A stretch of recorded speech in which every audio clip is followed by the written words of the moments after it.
يا أهلا بيكم. النهاردة هنتكلم عن موضوع بيلخبط ناس كتير، وهو الفرق بين اتنين من أشهر مساعدي الذكاء الاصطناعي حاليا.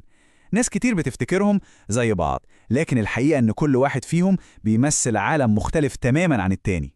وده فعلا سؤال مهم قوي. كل حتى بقينا بنشوف أدوات ذكاء اصطناعي. طب هل كلهم شبه بعض؟ الإجابة ببساطة لا. والفرق مش بسيط، لا ده فرق جوهري.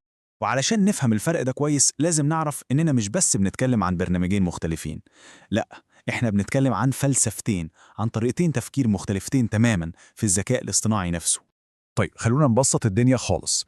الموضوع كله بيتلخص في نوعين أساسيين هنركز عليهم. النوع الأول هو الذكاء الاصطناعي اللي نقدر نقول عليه العام، والتاني هو الذكاء الاصطناعي اللي معتمد على مصادرنا إحنا، والفرق ده هو اللي هيبني عليه كل كلامنا اللي جاي.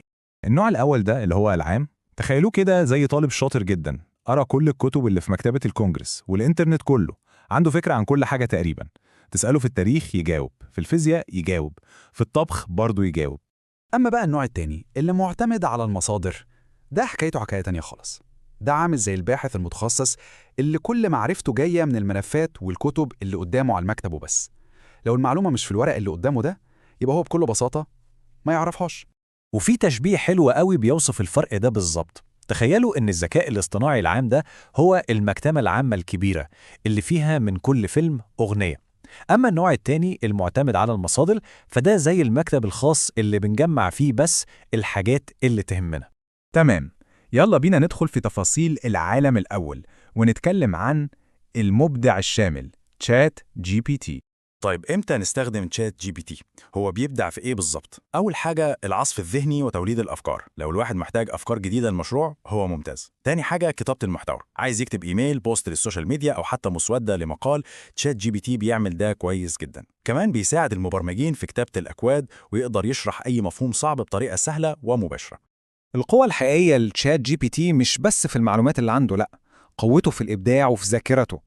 يعني بيفتكر الكلام اللي دار بينكم في المحادثة ويقدر يبني عليه، وده اللي بيخليه شريك مثالي لو بنبدأ حاجة من الصفر، من صفحة بيضة خالص.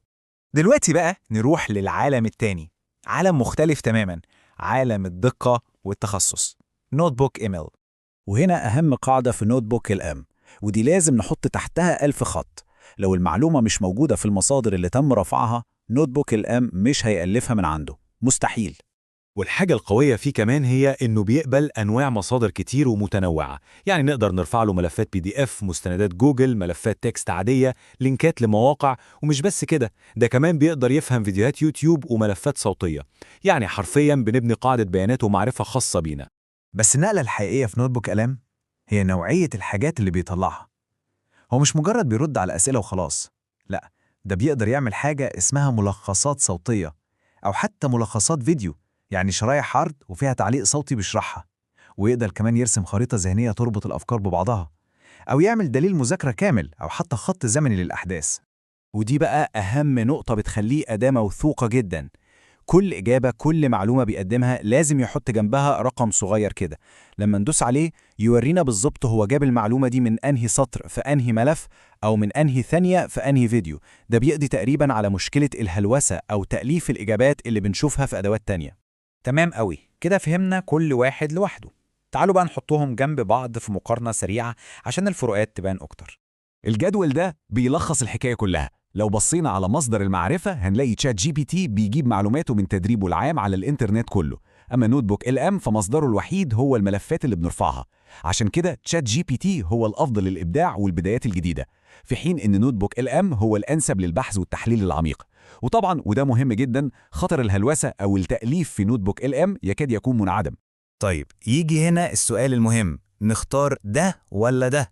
المحترفين بقى عندهم إجابة أحسن. الإجابة مش إننا نختار واحد، لأ، الإجابة إننا نستخدم الاتنين مع بعض. ودي بقى طريقه الشغل اللي بتجيب من الاخر.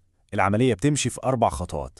اول حاجه بنبدا بتشات جي بي تي، نعمل عصف ذهني، نطلع افكار ونخليه يكتب لنا مسوده اوليه. تاني خطوه ناخد المسوده دي ومعاها كل الابحاث والملفات التانيه بتاعتنا ونرفعها كلها على نوت بوك ال ام. الخطوه الثالثه والرابعه هي اننا نستخدم قوه نوت بوك ال ام في التحليل والتلخيص والتاكد من كل معلومه. كده بنكون جمعنا بين قوه الابداع وقوه الدقه. وفي فكرة عبقرية واحد كتبها على موقع ريدت بتلخص الفكرة دي. قال اعمل اكسبورت لمحادثاتك مع تشات جي بي تي، وارفعها كمصادر في نوت بوك LM عشان يعمل لك خريطة ذهنية لكل الأفكار اللي اتناقشتوا فيها. فكرة بسيطة بس بتوري إزاي الأداتين بيكملوا بعض. طيب، في الآخر خالص وبعد ما عرفنا كل ده، إيه الخلاصة؟ إزاي نختار المساعد المناسب؟ والخلاصة هنا بسيطة ومباشرة، مفيش حاجة اسمها الأداة الأحسن على طول الخط. الفكرة كلها في اختيار الأداة الصح للمهمة الصح. لو المهمة محتاجة إبداع وبداية من الصفر يبقى تشات جي بي تي. لو المهمة محتاجة تحليل دقيق المصادر موجودة يبقى نوت بوك LM هو الاختيار الأمثل. وده بيخلينا نسأل سؤال أكبر عن المستقبل. مع تطور الذكاء الاصطناعي وتخصصه يوم بعد يوم، يا ترى إيه اللي قيمته هتبقى أعلى؟ المعرفة الواسعة السطحية عن كل حاجة، ولا الفهم العميق والمركز لحاجة معينة؟ سؤال مهم فعلا ومحتاج